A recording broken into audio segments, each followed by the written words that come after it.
तो दोस्तों चलिए आप सभी का एक बार फिर हम स्वागत करते हैं, अभिनंदन करते हैं आपके अपने YouTube channel Aryan institute Allahabad में। दोस्तों जैसा कि बोर्ड पर आप देख पा रहे हैं, आप सभी के बीच में अगर देखा जाए तो लगातार बाल विकास के अंतर्गत आपके बीच में हम एक एक टॉपिक को आपके बीच में प्रोवाइड करने का प्रयास कर रहे हैं। आपके बीच में आज ये 6वां लेक्चर हम प्रोवाइड कर रहे हैं, जिसके अंतर्गत देख सकते हैं जो है संवेगात्मक विकास मीन्स इंग्लिश वर्जन कहा जाए इमोशनल डेवलपमेंट क्या होता है। ठीक है, इसके हर एक फैक्ट को हम आपके बीच में देने का प्रयास कर रहे हैं। मैं एक निवेदन आप सभी से करना चाहूंगा कि प्लीज आप सबका फीडबैक मुझे नहीं मिलता। प्लीज अगर वीडियो आपको पसंद आ रहा है तो आप सब अपना फीडबैक मुझे अवश्य दीजिए, क्योंकि भैया आपका फीडबैक ही मुझे वीडियो बनाने पर मजबूर करता है। ठीक है, नहीं आ रहा है तो भी मुझे बताइए, क्योंकि कोई इंसान अपने आप में पूर्ण नहीं है। ठीक है, नहीं आ रहा है तो भी बताइए, अगर आपको समझ में आ रहा है तो भी बताइए। ठीक है, हर एक ऑप्शन आपके लिए है। देख सकते हैं परीक्षा में प्रश्न कैसे पूछे जाएंगे, उसके बारे में भी इस वीडियो में हम एक एक करके चर्चा करने का प्रयास करते हैं। सबसे पहला शब्द हमारा आता है, अगर टॉपिक का नाम है संवेगात्मक विकास मीन्स इमोशनल डेवलपमेंट होता क्या है, आप इसको जानने का प्रयास करिए। देख सकते हैं लिखा जा रहा है, थोड़ा सा हम आपको नीचे लेकर आते हैं, उसके बाद पढ़िएगा। ठीक है, देखिएगा सबसे ऊपर कहा जा रहा है संवेगात्मक विकास, जिसको हम इमोशनल डेवलपमेंट कहते हैं। ठीक है भाई, गुस्सा होना ये एक स्वाभाविक प्रक्रिया है। ठीक है, देख सकते हैं लिखा जा रहा है मनुष्य के जीवन में प्रेम, क्रोध, भय, घृणा, हर्ष आदि का अनुभव होता है। ठीक है, इन्हीं को ही हम संवेग कहते हैं। ठीक है, जैसे किसी किसी बात पर आप एकाएक गुस्सा हो जाते हैं, किसी किसी बात पर एकाएक आप खुश हो जाते हैं, है ना। भय है, घृणा है, क्रोध है, ये सब आपके टोटल संवेग के अंतर्गत ही आते हैं। ठीक है, लिखा जा रहा है मानव व्यक्तित्व के निर्माण में संवेग का एक महत्वपूर्ण स्थान होता है। जब आदमी गुस्सा होता है तो गुस्से में, हालांकि गुस्सा अपने आप को ही दुख देता है। ठीक है, गुस्से में लोग पता नहीं क्या क्या कर जाते हैं, अच्छा काम भी कर जाते हैं, बुरा काम भी कर जाते हैं। ठीक है, इसका एक महत्वपूर्ण स्थान है। संवेग द्वारा मानव के विभिन्न कार्यों को करने की प्रेरणा मिलती है। संवेगों के प्रभाव से व्यक्ति में अतिरिक्त भक्ति का संचार होता है। इन्हीं संवेगों की बदौलत व्यक्ति ऐसे ऐसे कार्य कर डालता है जो सामान्य स्थिति में कर पाना संभव नहीं है। मैंने आपसे बताया कि जब आपको गुस्सा लगता है, जो काम पॉसिबल नहीं होता है उसको भी आप करने का प्रयास करते हैं, इसको हम छोड़ेंगे नहीं, इसको करेंगे, है ना। अगर ये भावना आपकी आ गई, है ना, तो जाहिर सी बात है, ये समझ लीजिएगा कि आपके ऊपर जो गुस्सा क्रोध वाला संवेग है वो हावी है। ठीक है, संभव नहीं है। ठीक है, आगे अगर हम इसी के अंतर्गत कहें तो समझिएगा, एक एक फैक्ट आप देखते हुए चलेगा। ठीक है, कहा जा रहा है भय की स्थिति में व्यक्ति कभी ऊंचे नीचे गड्ढों तथा नालों को लांघ जाता है। क्रोध में कभी कभी व्यक्ति अपने को ताकतवर व्यक्ति को पराजित कर देता है। संवेगों का संबंध व्यक्ति के जीवन के भावात्मक पक्ष से है। आकर्षक वस्तु को देखकर प्रसन्न होना, डरावनी वस्तु को देखकर डर जाना, इच्छा से प्रतिकूल कार्य होने पर क्रोधित होना और दूसरों को दुखी देखकर दया आना आदि संवेग का उदाहरण है। ठीक है, जैसे आपने देखा होगा, ठीक है, कि जब कोई इंसान, यहां देख सकते हैं ढेर सारे उदाहरण लिखे गए हैं। ठीक है, जैसे कोई चीज आपके पास अभी आपके सामने कोई डरावनी वस्तु आ जाएगी तो उसको देखकर आप डर जाएंगे। ठीक है, एक होता है कि कोई इंसान किसी दुख परेशानी में पड़ा है तो कुछ लोग देखकर जो है उनके दुखों में शामिल होते हैं, भैया काश भगवान ऐसा ना करते, है ना। देखकर डर जाना, इच्छा से प्रतिकूल कार्य होने पर क्रोधित होना, जैसे हमें ये पढ़ाना है। ठीक है, अभी 20 पेज का एक चैप्टर दे दिया जाए तो थोड़ा सा हमको भी यार ऐसा लगेगा कि इतना समय लगेगा, है ना।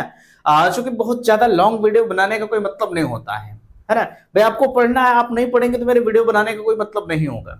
तो यही चीज यहाँ कहा जा रहा है, दूसरों को दुखी देखकर दया आना। कोई दुखी है ना, तो उसको देखकर दया आती है, सील आता है कि यार उसके साथ ऐसा नहीं होता तो बढ़िया होता, है ना। चलिए, ये सब किसके उदाहरण है? आपके संवेग के उदाहरण होते हैं।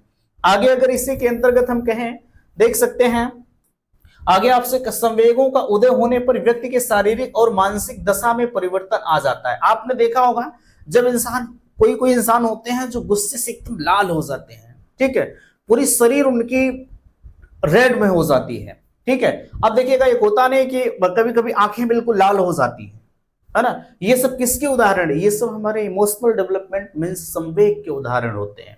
ठीक है, आगे संवेग वास्तव में मानसिक उपद्रव है। ठीक है, आगे का जो है मानसिक उपद्रव की अवस्था होती है जिसमें व्यक्ति सामान्य स्थिति में नहीं रहता। संवेग प्रबल होने पर व्यक्ति के व्यवहार पर बुद्धि और विवेक का नियंत्रण नहीं रहता है। जब आपके ऊपर संवेग हावी होगा, ठीक है, जब आपके ऊपर संवेग हावी होगा तो आपके अंदर जो बुद्धि है, जो और चीजें होती हैं वो आपके नियंत्रण में नहीं रहती, यानी आप अपना, एक होता नहीं कि लोग कहते हैं कि वो इंसान अपना आपा खो बैठा। ठीक है, तो यही स्थिति होती है तथा उसे उचित अनुचित का ज्ञान नहीं हो पाता। एक तरफ जहां व्यक्ति जो है संवेगों की मदद से साहसिक तथा प्रशंसनीय कार्य करता है, वहीं दूसरी तरफ जो है संवेगों की वशीभूत होकर वह पशुवत तथा निंदनीय कार्य करता है। ठीक है, पशुवत का मतलब ऐसे से इतने घिनौने कार्य आप कर डालते हैं क्योंकि आपके ऊपर वो संवेग हावी है। ठीक, और जब तक आपके ऊपर वो संवेग हावी रहेगा तब तक आप किसी न किसी गलत काम को कर डालेंगे, किसी सही काम को कर डालेंगे। ठीक है, जब संवेग आपके ऊपर हावी होता है तो आप गलत काम को भी जब करने जाते हैं तो ऐसा लगता है कि नहीं ये हम करेंगे जरूर, चाहे जो हो जाए, है ना। लेकिन ये काम आप मत करिएगा भैया, क्योंकि आप एक भविष्य के भावी शिक्षक हैं। आप जो भी करिए ताकि आपका समाज में नाम हो कि हाँ फलाने का लड़का, फलाने की लड़की अच्छा काम कर रही है। ठीक है, क्योंकि हमारा समाज ही ऐसा है, लोग आपके ऊपर इमोशंस हावी करेंगे। ठीक है, एक होता नहीं कि लोग आते हैं आपके पीछे से ठेलते हैं, चुगली करते हैं कि ताकि ये लड़का डिमोटिवेट हो जाए। आप ऐसा ना करिएगा। ठीक है, पहले आप अपने जैसे हम आपको बेशक कोई चीज बताएं, ठीक है, एक सेकंड में अपने ऊपर ही उदाहरण लेता हूं कि मैं आपके बीच में आऊं और मैं आपसे कहूं कि आप वो काम कर डालेंगे, बेशक आपके लिए वो दुखद है। ठीक है, लेकिन मैं आपको भले ही कह रहा हूं आप वो काम कर डालेंगे, लेकिन आप थोड़ा सा अपने दिमाग से सोचिएगा कि नहीं ये इंसान जो मुझे कह रहा है वो काम आप कर डालेंगे, क्या मुझे करना चाहिए या नहीं करना चाहिए, मेरे लिए करना सही रहेगा या नहीं सही रहेगा। ठीक है, ये सोच विचार कर आप काम करिए, है ना। चलिए आगे अगर हम कहें तो देख सकते हैं क्रोध में व्यक्ति, ठीक है, देखिएगा क्रोध में व्यक्ति माता पिता अथवा गुरुजन के साथ अशोभनीय व्यवहार कर देता है। काम वासना से वशीभूत होकर व्यक्ति नीच से नीच कर्म कर बैठता है। वास्तव में संवेग व्यक्ति की उत्तेजित करती है। ठीक है, वुडवर्थ ने एक कथन कहा है कि संवेग व्यक्ति की उत्तेजित दशा होती है। ठीक है, ये कथन आप ध्यान दीजिएगा। आगे वास्तव में संवेग व्यक्ति की उत्तेजित करते हैं। इस उत्तेजित अवस्था में व्यक्ति प्रशंसनीय तथा निंदनीय दोनों कार्य कर सकता है। ठीक है, अभी तक तो आपने संवेग के बारे में पढ़ा कि संवेग होता क्या है। मेरे हिसाब से हम थियरी इसलिए ज्यादातर फोकस करते हैं, भाई आप थियरी को पढ़ लेंगे, ठीक है, तो आपके वैसे भी जो डाउट्स होंगे वो क्लियर हो जाएंगे। अब यहां पर देखिए आ रहा है संवेग का मीनिंग ऑफ इमोशंस क्या होता है। ठीक है, पढ़िएगा। संवेग का शाब्दिक अर्थ है वेग से युक्त। पूछा जाएगा कभी कभी, डायरेक्टली पूछ लिया जाएगा कि संवेग का शाब्दिक अर्थ क्या होगा, आप कहेंगे वेग से युक्त, अर्थात जब व्यक्ति वेगवान होकर कोई कार्य करता है तो उससे हम क्या कहेंगे, संवेग कहेंगे। ठीक है, डायरेक्टली आपसे संवेग की परिभाषा कभी कभार पूछ लिया जाता है। ठीक है, संवेग आप किसे कहेंगे, तो आप कहेंगे संवेग का शाब्दिक अर्थ होता है वेग से युक्त, अर्थात जब व्यक्ति वेगवान होकर कोई कार्य करता है या गुस्से में कोई कार्य करता है, ठीक है, तो हम क्या कहेंगे, संवेग कहेंगे। ठीक है, यहां तक आप लिख देंगे आपका पूरा, अगर 1 नंबर का है तो आप यहां से लेकर के यहां तक आप लिख दीजिए, 1 नंबर आपका क्लियर है। लेकिन अगर यही चीज 2 नंबर में पूछा जा रहा है तो आपको कहां तक लिखना है उसको समझिएगा। आंग्ल भाषा में हम संवेग को इमोशन कहते हैं। ठीक है, इमोशन शब्द 2 शब्दों से मिलकर बना हुआ है, ध्यान दीजिएगा, ये सब पूछी जाने वाली टॉपिक है। ठीक है, जैसे संवेग का आप पूछ लेगा मीनिंग ऑफ इमोशंस क्या होता है, संवेग का अर्थ क्या होता है। अगर संवेग किसे कहते हैं तब तो यहीं तक आप लिख दीजिए संवेग कहते हैं, है ना। लेकिन अगर संवेग का अर्थ आपसे पूछा जा रहा है तो आपको ये सब थ्योरी लिखने की जरूरत पड़ेगी। भैया मैं इतना जरूर कहता हूं, आप अपने शब्दों में लिखिए। ठीक है, लेकिन जो फैक्ट है, जैसे आंग्ल भाषा में इमोशन को हम संवेग को इमोशन कहते हैं, ये हम बनाकर थोड़ी ना लिख सकते हैं, ये तो आपको रटना पड़ेगा, है ना। इमोशन शब्द 2 शब्दों से मिलकर बना है, ए तथा मोशंस, जहां ए का अर्थ होता है अंदर से तथा मोशंस का अर्थ होता है गति। इस प्रकार इमोशन का अर्थ है आंतरिक भावों को बाहर की ओर गति देना मीन्स आंतरिक भाव जब हम आप क्रोधित होते हैं, क्रोध की अवस्था में हम जो अंदर सोचते हैं अरे इसको मार देंगे हम, है ना, जब हमारे अंदर क्रोध वाला भाव हावी होता है तो कहीं ना कहीं हम थोड़ा सा गलत कर जाते हैं, है ना। तो ये सब चीजें आपको हावी नहीं होना भैया, ठीक है, क्योंकि आप एक यार भविष्य के भावी शिक्षक हो। अगर आपके अंदर पता लगा आप पढ़ा रहे हैं और बच्चे के ऊपर गुस्सा आ गया, चार डंडा दे दिए, तो कल के उसके पेरेंट्स आपके ऊपर हावी हो जाएंगे, ठीक है। तो यही मामला आपका गड़बड़ हो जाएगा, ठीक है। अब देखिएगा दूसरे शब्दों में यह, अच्छा देखिएगा, हाँ, आंतरिक गति देना, दूसरे शब्दों में यह कहा जा सकता है कि संवेग आंतरिक भावों का बाह्य प्रकाशन है। अन्य अर्थों के संदर्भ में इमोशन शब्द का जो उत्पत्ति लैटिन भाषा के इमोवर से हुई है, जिसका अर्थ है उत्तेजित होना। भैया चाहे कनवा इधर से पकड़िए चाहे इधर से पकड़िए, है ना, बत्तियां हमारी एक है, ठीक है।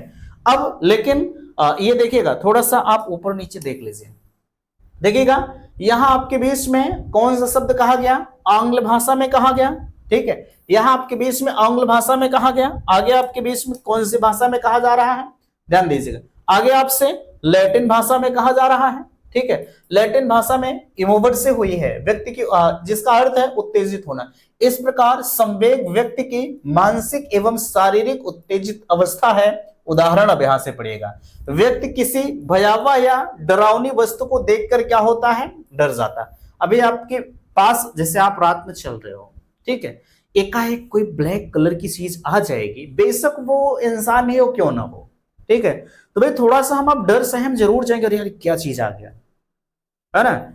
एक होता नहीं कि हम लोगों के अंदर ऐसी चीजें आ ही जाएंगी, बेशक हम जानते हैं कि कुछ नहीं है ना, लेकिन एकाएक कोई चीज हमारे बीच में आएगी तो ऐसा प्रतीत होगा, अरे यार वो क्या चीज आ गई, डर जाएंगे आप, ठीक है। तो ये डर जाना, तब वह डर या भय के कारण बचने का उपाय सोचता है। भाई जब आप डरेंगे, ठीक है, तो आपके दिमाग में तुरंत आएगा कि कैसे हम इससे बचें, है ना। उसका कुछ समय के लिए बुद्धि पर नियंत्रण हट जाता है, वह डरावनी वस्तु से दूर भाग जाना चाहता है, जिसके परिणाम स्वरूप शरीर कांपने लगता है और हृदय जोर से धड़कने लगता है। जब कभी कभी आपने देखा होगा कि जब लोग काफी तेज गति से डर जाते हैं, है ना, तो वहां पर जो कमजोर दिल वाले नहीं होते हैं, कभी कभी हार्ट अटैक होने की भी पॉसिबिलिटी बन जाती है ना। तो इसीलिए मैं कहता हूं कि कभी भी किसी को एकाएक डराना नहीं चाहिए, है ना। पता लगा कोई इंसान ऐसा हो जो है मामला वहीं रफा दफा हो जाए, है ना। इन चीजों से आप डर कर रहिएगा, ये सब चीजें आप पढ़ेंगे तो मजा आएगा, ठीक है। हृदय जोर से धड़कने लगता है, यह सब मानसिक एवं शारीरिक उत्तेजना के कारण होता है। मनोवैज्ञानिक भाषा में यह उत्तेजित संवेग कहलाती है। संवेग वास्तव में भावों का तीव्र होना। संवेग का तात्पर्य भली भांति समझने के लिए विद्वानों द्वारा प्रस्तुत परिभाषाएं अधोलिखित है। अब नीचे आपके बीच में कुछ परिभाषाएं आ रही हैं, ठीक है। अभी मैंने आपको बताया वुडवर्थ के अनुसार कौन सी परिभाषा है, ठीक है। देखिएगा वुडवर्थ के अनुसार कौन सी परिभाषा, भैया इन परिभाषाओं को आप मिस नहीं करेंगे। सबसे पहले चीज, अगर मिस किए तो आप एक एक नंबर को मिस कर रहे हैं, इसको ध्यान दीजिएगा, ठीक है। संवेग व्यक्ति की उत्तेजित दशा है। संवेग में व्यक्ति पता नहीं कौन कौन से कार्य को कर डालता है, ठीक है। वुडवर्थ महोदय एक लाइन की परिभाषा लेकिन एक नंबर आपको देकर जाएगी, ठीक है। संवेग व्यक्ति की उत्तेजित दशा है। रॉस महोदय का कथन है कि संवेग चेतना की वह अवस्था है जिसमें रागात्मक तत्वों की प्रधानता होती है। ये किसका कथन है, रॉस महोदय का कथन है, ठीक है। अब यहां नीचे देखिएगा जर्सील्ड महोदय का कथन, किसी भी प्रकार के आवेश आने, भड़क उठने तथा उत्तेजित हो जाने की अवस्था को हम संवेग कहते हैं। देखिएगा जैसे आपको ये परिभाषाएं चली, ठीक है, हम मानते हैं किसी के अनुसार आपको परिभाषा नहीं आ रही है ना। तो अगर फैक्ट आपसे पूछा जा रहा है कि रॉस के अनुसार कथन लिखिए, वुडवर्थ के अनुसार कथन लिखिए, तब तो आपको लिखना ही पड़ेगा भैया, ठीक है। लेकिन रेयर केस की बात मैं कर रहा हूं, अगर किसी के अनुसार कोई परिभाषा नहीं आ रही है ना, तो आप अपने अनुसार, जैसे आप अगर समझ लिए कि हम इमोशंस किसे कहेंगे, संवेग किसे कहेंगे, है ना, अगर आप समझ लिए हैं तो आप अपने अनुसार एक परिभाषा बनाकर लिख दीजिए, है ना। क्या कोई मानी बात नहीं कि जो एग्जामिनर आपकी कॉपी को चेक कर रहा हो उसको सब कुछ आ ही रहा हो, नहीं, ये कोई फिक्स नहीं होता भैया, ठीक है। इसीलिए मैं कहता हूं, ठीक है, कि हमारी साइकोलॉजी इसमें इतनी परिभाषाएं हैं कि जिसको आप सोच नहीं सकते हो। ठीक है, तो आप किसी के अनुसार संवेग की एक परिभाषा लिख दीजिए। 100% मुझे जहां तक लगता है 99% मैं दावा करता हूं आपका सही हो जाएगा। ठीक है, तो परिभाषा आपको लिखना है, जिसे हम मानते हैं जर्सील्ड के अनुसार लिखना है, तो जर्सील्ड के अनुसार एक परिभाषा बनाकर लिख दीजिए। ठीक है, ये संवेग किसे कहते हैं भाई? संवेग, अगर आपने ऊपर की चीजें पढ़ लिया तो संवेग की परिभाषा जाहिर सी बात आपको आनी चाहिए, है ना। चलिए, यहां तक की चीजें मेरे हिसाब से आपके क्लियर हो गए होंगे। आगे आपके बीच में आ रहा है, देख सकते हैं, वैलेंटाइन के अनुसार जब रागात्मक प्रवृत्ति का वेग बढ़ जाता है तो संवेग उत्पन्न होता है। ठीक है, रागात्मक प्रवृत्ति का मतलब यह है, ठीक है, कि जैसे जब आपके बीच में संवेग हावी होगा, यहां कहा जा रहा है जब जैसे वेग से युक्त, अभी आपने पढ़ा संवेग का मतलब क्या होता है, हम आप इतने तीव्र गति से कोई काम करना चाहते हैं, या वही कहा जा रहा है कि जब रागात्मक प्रवृत्ति का वेग बढ़ जाता है तो संवेग उत्पन्न होता है। किसके अनुसार है? ये वैलेंटाइन के अनुसार है। ठीक है, देखिए कितनी परिभाषाएं आ रही हैं, है ना। क्रो एंड क्रो महोदय कह रहे हैं, ऐसे ऐसे नाम आएंगे यार ना कि आपको थोड़ा सा अटपटा लगेगा पढ़ने में कि क्या क्या नाम हम पढ़ रहे हैं। अभी आपने अगर साइंस साइड से पढ़कर आए होंगे तो शायद ये नाम नहीं पढ़े होंगे। क्रो एंड क्रो है, ड्रेवर है, ठीक है, वैलेंटाइन है, वैलेंटाइन को आप जानते होंगे, वैलेंटाइन डे वगैरह, है ना। चलिएगा, खैर वो आपको हंसाने के लिए। क्रो एंड क्रो संवेग गतिशील आंतरिक समायोजन है। ठीक है, संवेग क्या है, कौन कह रहा है? क्रो एंड क्रो कह रहे हैं। ठीक है, कि संवेग क्या होता है? गतिशील आंतरिक समायोजन है। ठीक है, जो व्यक्ति के संतोष, सुरक्षा और कल्याण के लिए कार्य करता है। ठीक है, ड्रेवर का कथन क्या है? ये सब कथन आप खुद देख लीजिए। ठीक है, कथन भैया आपको जब याद रहेगा तभी मजा आएगा। ठीक है, आगे देखिएगा, ड्रेवर महोदय कह रहे हैं कि संवेग प्राणी की एक जटिल दशा है। ठीक है, संवेग प्राणी की एक जटिल दशा है जिसमें शारीरिक परिवर्तन, प्रबल भावना के कारण उत्तेजित दशा, एक निश्चित प्रकार का व्यवहार करने की प्रवृत्ति निहित होती है। ठीक है, कौन कह रहा है? ये हमारे जेम्स ड्रेवर कह रहे हैं। ठीक है, चलिए यहां तक हो गया। आगे देखिएगा, अच्छा अब परिभाषाएं तो आपकी खत्म हो गई भैया। ठीक है, अब थ्योरी देखिएगा। उपयुक्त परिभाषाओं से स्पष्ट है कि संवेग एक प्रकार की मानसिक स्थिति है जिसमें व्यक्ति के सभी मानसिक और शारीरिक क्रियाओं में परिवर्तन आ जाता है। क्या कहा जा रहा है? संवेग क्या है? एक विशेष प्रकार की क्या है? मानसिक स्थिति है। ठीक है, जिसमें व्यक्ति के सभी मानसिक और शारीरिक क्रियाओं में परिवर्तन आ जाता है। जब आपको गुस्सा लगता है, जब आपके ऊपर इमोशंस हावी होता है, तो आपने देखा होगा कि कभी कभी ऐसी परिस्थिति आती है कि अगर कोई भी क्यों ना हमारे बीच में आ जाए, ठीक है, उसको पता नहीं लोग क्या क्या कर डालते हैं, है ना। लेकिन इतना ज्यादा हमारे आपके ऊपर अगर संवेग हावी है तो संवेग हमें अपने आप को ही दुख देता है। ठीक है, ये सब आप जानते हैं बेहतर तरीके से। ठीक है, आगे कहा जा रहा है संवेग की जो है उत्पत्ति मनोवैज्ञानिक कारणों से होती है। इसमें किसी प्रबल भावना के कारण शारीरिक परिवर्तन तथा एक निश्चित प्रकार का व्यवहार करने की प्रवृत्ति निहित होती है। संवेग के प्रकार क्या होते हैं? ठीक है, पढ़िएगा संवेग के प्रकार। ये देखिए, मैकडूगल के अनुसार 14 संवेग पाए जाते हैं।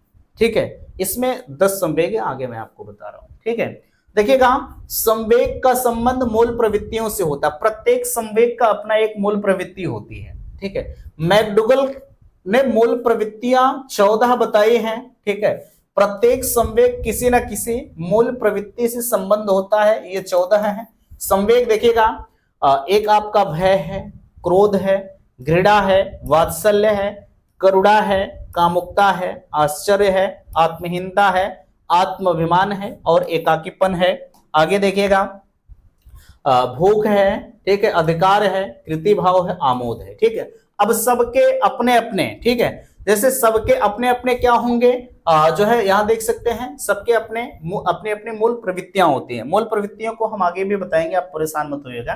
ठीक है, चलेगा। कहा जा रहा है मनुष्य में कुछ ऐसे संवेग पाए जाते हैं जो नैसर्गिक होते हैं। ठीक है, ये नहीं, जैसे नैसर्गिक का मतलब ये है जो आपके ऊपर शुरू से जन्म से ही वो आपके ऊपर हावी होता है। जैसे भय है, क्रोध है, आश्चर्य आदि ठीक है। इसके अलावा कुछ संवेग धीरे धीरे विकसित होते हैं, जैसे ईर्ष्या है, प्रेम है, घृणा है आदि है। जैसे जैसे व्यक्ति का सामाजिक विकास होता है वैसे वैसे विभिन्न संवेग विभिन्न वस्तुओं के प्रति प्रेरित होते हैं, ठीक है। आगे कहा जा रहा है, इस प्रकार जिन संवेगों से उसे सुख संतोष मिलता है वे सुखद संवेग कहलाते हैं, जैसे प्रेम है, स्नेह है, मित्रता है आदि, ठीक है। इसके विपरीत जिन संवेगों से हमें दुख मिलता है उसे दुखद संवेग कहते हैं, जैसे भय है, घृणा है, क्रोध है, ठीक है। आगे देखिएगा, अब संवेगों की कुछ विशेषताएं आपके बीच में आ रही हैं, ठीक है। संवेगों की कुछ विशेषताएं आपके बीच में आ रही हैं। प्रत्येक संवेग कुछ न कुछ विचित्रता होती है, ठीक है, जिसके कारण उसे भली भांति समझना कठिन होता है। तो संवेग को भली भांति समझने के लिए उसकी विशेषताओं का भी ज्ञान होना आवश्यक है। संवेग की प्रमुख विशेषताएं अधोलिखित है, यानी आगे आपके बीच में कुछ संवेग के बारे में बताए जा रहे हैं, ठीक है।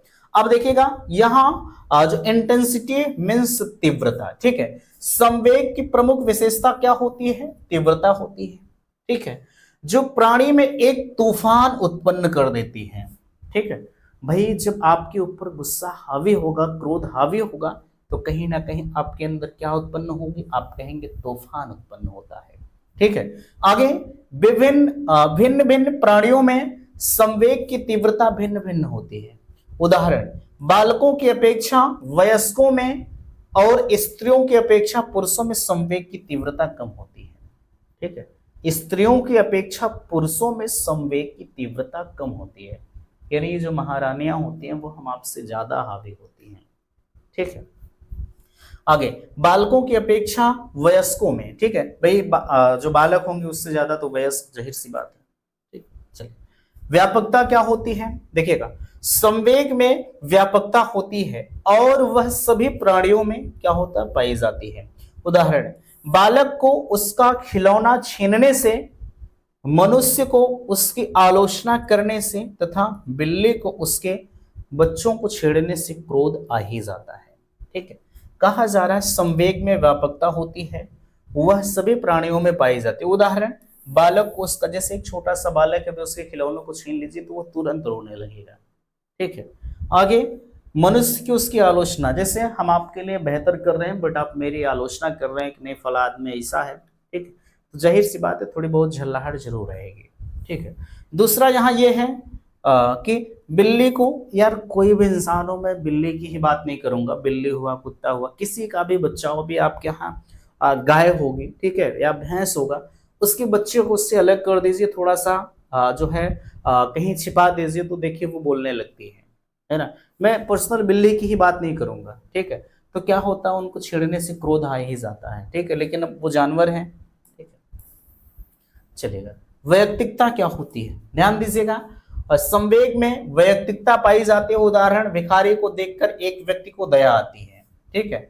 दूसरा कहा जा रहा है, दूसरा उस पर तरस खाकर कुछ दे देता है, तीसरा उसे ढोंगी कहकर भगा देता है।